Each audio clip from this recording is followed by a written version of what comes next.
Shalom sahabat yang baik hati, salam sehat selalu bagi kita semuanya.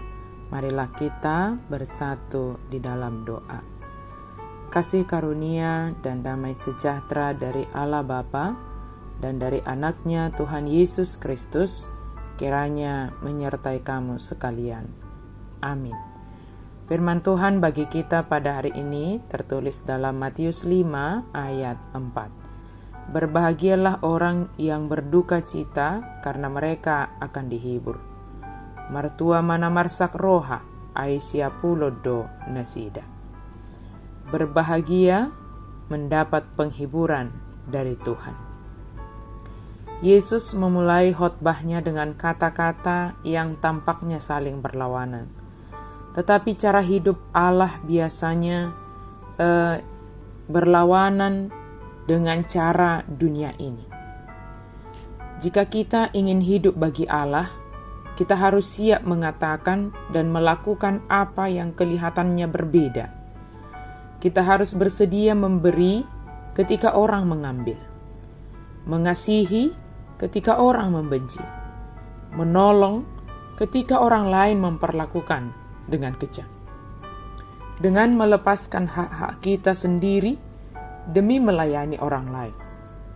Suatu saat nanti, kita akan menerima segala sesuatu yang Allah sediakan bagi kita. Ucapan bahagia dapat dimengerti paling tidak dalam 4 hal.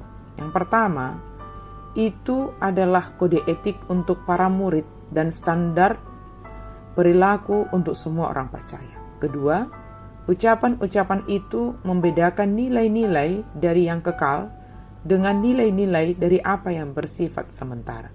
Ketiga, ucapan-ucapan itu membedakan iman yang dangkal dari orang-orang Farisi dengan iman yang sejati yang dituntut Kristus ada pada orang percaya. Yang keempat, ucapan bahagia menunjukkan bagaimana harapan-harapan perjanjian lama akan digenapi di dalam kerajaan yang baru.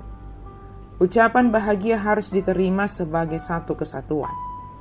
Ucapan-ucapan ini menggambarkan bagaimana seharusnya perilaku kita sebagai pengikut-pengikut Kristus. Setiap ucapan bahagia memberitahukan bagaimana supaya diberkati oleh Allah. Diberkati berarti lebih dari sekedar berbahagia.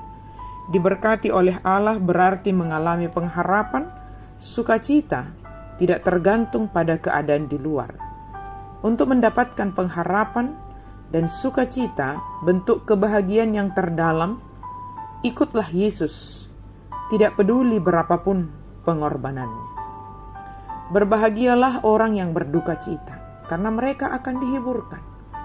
Jika kita membaca kalimat pertama, bagaimanakah orang yang berduka cita dapat berbahagia, sedangkan mereka sedang menghadapi duka cita? Misalnya mereka sedang menghadapi kematian dari salah satu anggota keluarga yang sangat mendadak.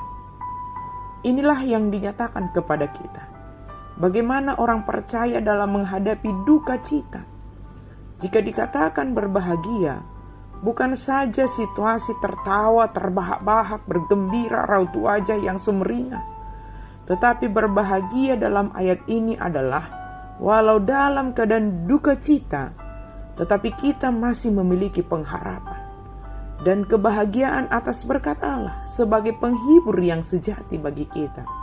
Dia dengan setia mau menghibur, menguatkan kita yang sedang berduka cita atau yang sedang dalam pergumulan.